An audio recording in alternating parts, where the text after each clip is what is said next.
you're one of the old experienced guys now. It's funny because I literally was with Alex Smith yesterday. He was like my mentor. I remember the first training camp, he was asking me about the music and like what this song was and who was singing it. I mean, I'm playing with guys that have been born in 2003, 2004 now, and now I'm listening to songs, I have no idea who they are, and I'm just like, I'm that guy now. Like all of a sudden, I'm that guy that doesn't know the songs. It happens to all of us. Yeah, exactly.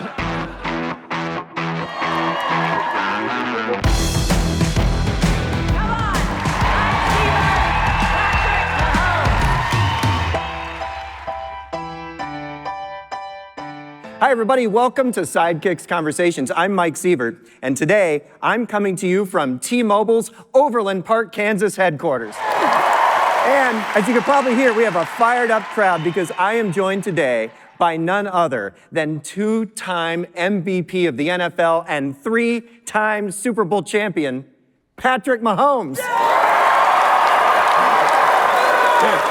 Oh, yeah. Love it. All right, well, we obviously have a bunch of football fans here, so should we start with football? Have to. All right, we're just a few weeks away from the season, at least the preseason, and that means the die is cast. How are you feeling? How are the Chiefs feeling? And if you don't mind, make us a prediction. Are we gonna see a repeat? Are we gonna see Chiefs-Eagles? Like, what's this season have in store for us? Yeah, no, we're feeling very excited. You know, last year didn't end the way we wanted to, but we took a lot of great things from it. And having all those young guys on our team, they're hungry, they're ready to go, and our goal is to go out there and win the Super Bowl this year. That's the goal every year. But for most teams, it's kind of just a dream. For you, it's like a 50-50 proposition, It seems like. So how does that inform you? You said it didn't end the way we wanted. Unlike most people, you have the experience of going to the show and winning 3 times, and going to the show and coming up short. How does all that inform the off season? No, you fall just short. There's like a week where you have to kind of sulk and you relive the entire season. But at the same time, no matter if you win or you lose, you're starting from zero. And that's something that we take into account, is that we go back to square one. Our fundamentals, practicing the right way, putting in the work, putting in the effort to prepare ourselves, because everybody's getting better. Everybody's has the ultimate goal of winning the Super Bowl, but we believe we have a chance every single year, so we have to put in the work in order to give ourselves an opportunity to get there. Take us behind the scenes. Why do you keep winning? It starts with Coach Reed. It starts with the organization that we're in. And he has this standard that every single day you're coming there to get better or get worse. And I think we hold each other to that standard. Having guys like Travis Kelce that came before me, Alex Smith, these guys, they taught me how to work. They taught me how to be great every single day. Everybody's a great athlete, but are you gonna find a way with the little things in order to take your game to that next level? And then there's a belief. Whenever you start winning, whenever you start having success, you believe in each other. And I think that's something that's extremely important, is that we have a belief in each other that we're gonna find a way to win. No matter how the game's going, the outcome will always be in our favor. Where's that come from? It comes from hard work. It comes from a family-tight atmosphere. We go into every single game, and it's not just, I'm gonna do whatever it takes to win. I'm gonna do whatever it takes to win for the guy beside me. I'm gonna leave everything I have on that football field. And even if you look back at the Super Bowl, we were getting blown out. There's no way around it. But you would have never said that a guy gave up on that football field. How do you keep it together? Because success sometimes breeds complacency, or the team dynamic starts to give way to a me dynamic. All kinds of things happen to champion teams. Somehow you fought that back so that the team could be a champion over and over again. Can you talk about that? For me, especially, I can speak for myself here. I understand how lucky I am to be with the Kansas City Chiefs, have a Hall of Fame coach, have a Hall of Fame tight end, Hall of Fame defensive tackle, a lot of other great players that have chances to make the Hall of Fame. And when I look back at my career, I don't want to look back and say I have regrets because I didn't put in the work. I didn't give ourselves a chance to go out and be the best version of myself. I think it's almost, for me, it's a fear of regret, and that I want to make sure that I maximize every opportunity. So if you step off that football field and you win the Super Bowl, or if you step off that football field and you lose the Super Bowl, or whatever that is, I know I gave everything I had. And I can always look back and say I gave everything I had, and I have no regrets on how I went about every single day of my career.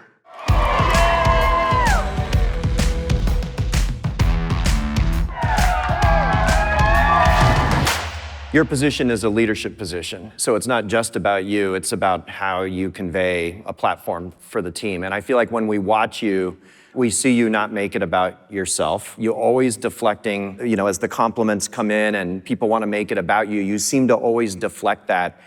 Can you talk to us a little bit about that? First off, I think just playing the quarterback position, you're going to receive a lot of the praise, and you're going to receive a lot of the hate whenever you lose. And I think for me, it's always bigger than that. I'm one part of that process, win or lose. I will sit up there and take that blame to kind of not be put on my teammates. And whenever the praises come, I want people to see the greatness that not only I do, but the other guys on the team do on a day-to-day basis. As far as leading, obviously, I always think you got to lead by example first. You got to show that you're one of the first people to show up, and you're going to put in the work that you're expecting from others. So you start off by leading by example, then you use your voice, especially on the football field, but I think can happen in any business, is you want to learn the person. You want to learn the person that you're talking to, what gets the best out of them, and what can kind of shut them down. It's meeting the person, becoming friends with the person, learning what makes them tick, and then going out and just feeding them confidence.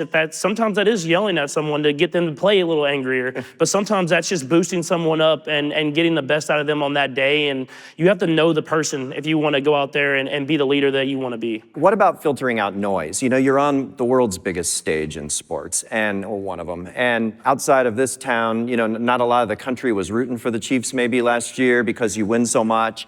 All this, noise about favorable calls and BS. Do you have specific techniques to just filter all that out, or does it even enter the conversation? It really doesn't. I mean, there's times here and there where you see stuff, but I think what's so cool about when you go into that building is it's like a safe haven. Social media these days, you're gonna see stuff, TVs are on, whatever it is. But whenever you get together, you don't think about that stuff. You think about the goal, the ultimate goal, and that's being better today so that at the end of the season, you can be holding up that Lombardi trophy.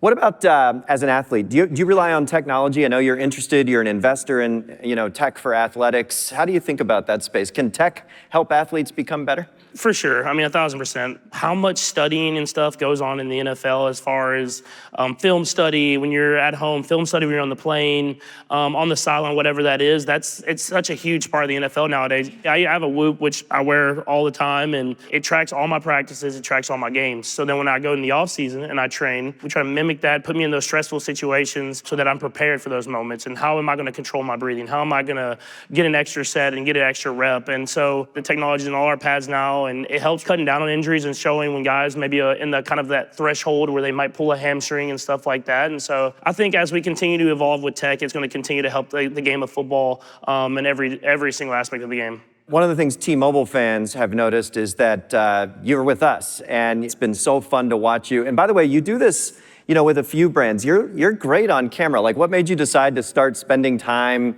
as an athlete with a brand like T-Mobile? How's it been? What's the experience been like for you? What I always try to do whenever I partner with someone or if I join someone's company or whatever that is I want it to be good people. And I want it to be good people that treat other people the right way. And every single instance I've been here with T-Mobile, it's been like that, is that everybody that works at T-Mobile, the employees get along, and then the people that are in higher positions try to improve the lives of the people that are below them. And so that was the first thing that kind of brought me to T-Mobile. And then obviously having this little headquarters right here in Kansas City, Absolutely. it just fit perfectly. I love it.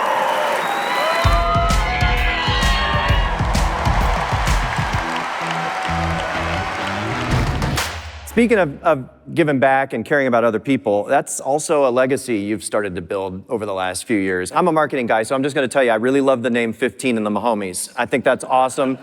That's the name of your foundation, the investment you're making in the communities. Tell us the inspiration behind that. It's about kids.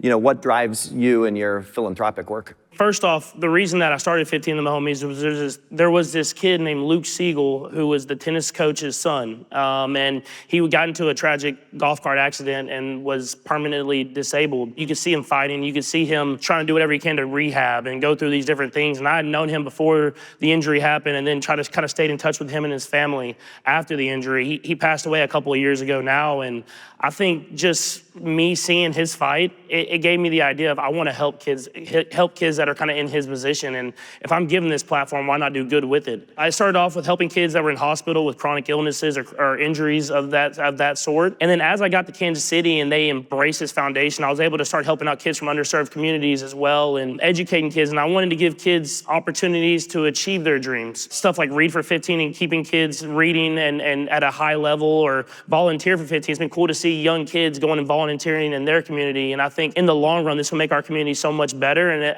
I was given this platform to do good, and I want to go out there and do that. Another way you do that is taking an interest in other sports, which would surprise some people because you're so famous in this one. You and Brittany are investors in other sports here in the community and elsewhere, and also you're an entrepreneur. So tell us about these other interests that you have. I love sports in general. Like football to me was my third sport when I was growing up. I didn't start playing football until I was in junior high, and I didn't play quarterback till halfway through my junior year of high school. Your first two sports were? My first two sports were baseball and basketball. So whenever I got to Kansas City, I obviously was drawn to the Royals, and so investing in the Royals was really cool, and to see them having success now and the growth of their franchise has been fun. And then I think the most fun for me personally was Brittany, when she played soccer, and she wanted to play soccer in Kansas City. Whenever I got here, the team left and went to Utah, and she was a driving force along with the Long family of bringing the Kansas City Current back to Kansas City. She started investing in these women, and now they're one of, if not the best team in the NWSL, and they've built their first women's specific stadium and women's specific facility. Usually, if you invest in good people, good things happen.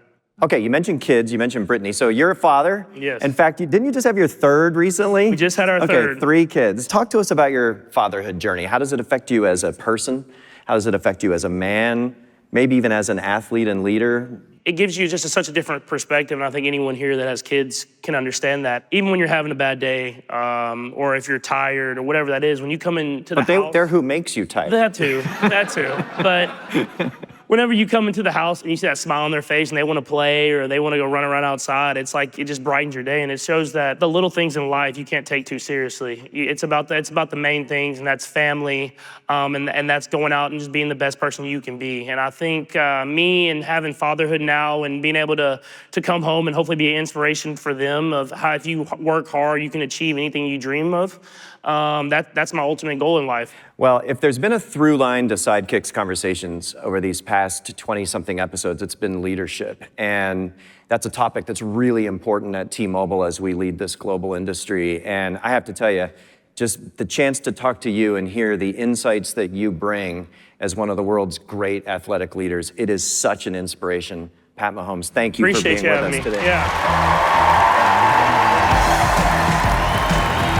And that, you all, is Sidekicks Conversations for today. Thanks for joining us.